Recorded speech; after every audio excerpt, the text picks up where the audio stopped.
Nelson Cruz was talking to me yesterday about how impressed he was with Zach Britton during batting practice. And that's because Britton nearly killed Nelson Cruz with a line drive. Cruz was playing in shallow, didn't think Britton really knew what he was doing with the bat, like most pitchers don't, and Zach sent a ball just flying over his head.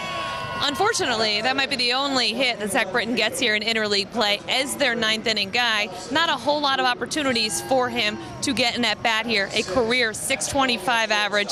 Zach Britton said he wouldn't trade places with anyone, but he's going to be a little disappointed if he doesn't get to dig in at least once. Pretty bummed, but we have other opportunities with Chicago and Milwaukee coming up, but as long as we're winning games and I'm able to, throw meaningful innings, if I get at bat, it doesn't really matter. I mean, I'm not getting paid to hit, but it's fun. It's fun to do that and just the experience of it. But if I don't get a hit, it's not the end of the world. A couple of the guys mentioned that they were impressed that you knew how to handle the bat in comparison to some of the other pitchers.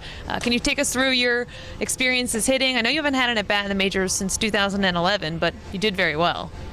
Yeah, I was always a hitter in high school, and going to college I was going to play outfield and hit, and then I just got drafted and the Orioles wanted me to pitch, and that's kind of where I'm at now. But it's always been something that I've always wanted to do, and I always think about hindsight if I ended up just staying as a hitter, going to college, where would that have taken me? But so it's something that I really like to do. And the other day, just taking BP, it's fun to do it, but you forget how tough it is on your body when you haven't done it in a while. So it's not the worst thing in the world just to focus on pitching too. You have your own bats and everything? I do. I got my own bats. I got them in right before we came in there. And Miguel used it last night, so I was just hoping he didn't break my bats. You didn't get any hits with your bats either, though. Yeah, he made contact, though. We thought that ball that he fouled off was going to stay fair, and he was all excited trying to get his first hit. So, no first hit of the year for you yet, but you got your first career save on Thursday. Is this kind of the best case scenario for you? I know we talked this spring about the bullpen being a new thing for you. You wanted to be that guy in the late innings. Has it been a proud moment, I guess, to earn that trust from Buck? Yeah, definitely. My first year in the bullpen and then getting an opportunity to save a game, I think, is really neat.